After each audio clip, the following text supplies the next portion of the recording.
Bonjour, bonsoir. Je vais parler aujourd'hui de la question agraire en Haïti. Au 1er janvier 1804, Haïti est devenue indépendante à la suite de 12 ans de révolte permanente d'une partie de la population servile, car une alliance circonstancielle a charrié dans le camp des indépendantistes les anciens libres ou les mulattes et les chefs des nouveaux libres ou les noirs. La France de Napoléon Bonaparte a voulu rétablir l'ancien régime colonial à partir du Code noir de 1685. L'implication des élites militaires, noires et mulattes, a transformé le soulèvement des Bossals, c'est-à-dire les Noirs nés en Afrique, en une révolution anticolonialiste. Les discours ont évolué, mais les structures héritées de l'ancien système colonial sont intactes, car elles n'ont fait que mimer les colonisateurs français. Au dire du géographe Paul Morral, les Bossals ont conduit un tenace mouvement de libéralisation agraire contre les aspirations des aristocraties noires et mulattes de la grande propriété foncière à la petite propriété. La paysannerie haïtienne a mené une guerre d'usure et Haïti est devenu le pays le plus pauvre de l'hémisphère. Serait-ce en raison des aristocraties, du contexte international ou du vaudou? Pour traiter la question agraire, on va présenter cette première partie. Et dans cette première partie, on parlera du titre Haïti, quelle voie par rapport au sens de l'histoire. Et dans cette partie, il y a des sous-parties. Les créoles de Saint-Domingue et leurs aspirations, la révolution américaine, ses valeurs républicaines, la révolution française, ses valeurs républicaines, lutte paysanne pour l'indépendance d'Haïti, leadership de Toussaint Louverture et son alliance avec les Blancs. Premier sous-titre, les créoles de Saint-Domingue et leurs aspirations. Parmi les trois groupes sociaux de la Pelle des Antilles, ancien nom colonial de Saint-Domingue, se véhiculait une idéologie créole résultant de la conscience de l'appartenance à un sol, celui de Saint-Domingue.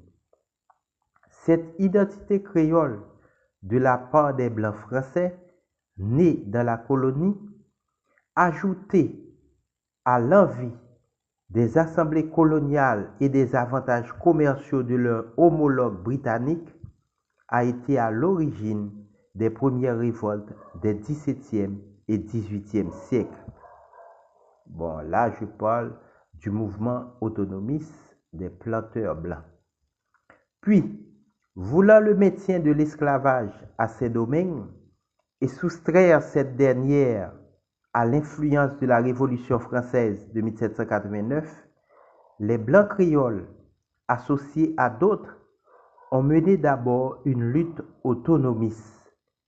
Puis, le rapport des forces ne leur étant pas favorable, après l'affranchissement général des esclaves en 1793, certains planteurs blancs ont trahi la France et ont aidé à l'invasion anglo-espagnole de la colonie française.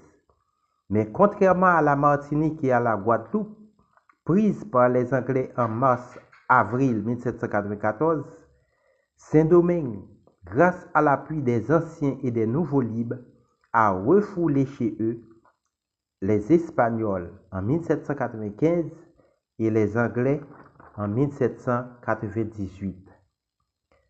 Quant aux affranchis, les mulattes et les noirs libres, ils ont pensé que les Blancs ont la France, mais ils n'ont que Saint-Domingue, d'où leur désignation sous le leadership de Vincent Auger de colons américains.